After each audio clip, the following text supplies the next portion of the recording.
Wait, hold up, hold up. It's that time of the year again.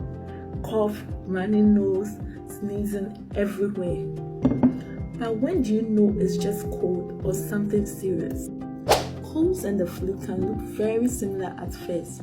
Both cause cough, sneezing, runny nose, tiredness, but there are few key differences.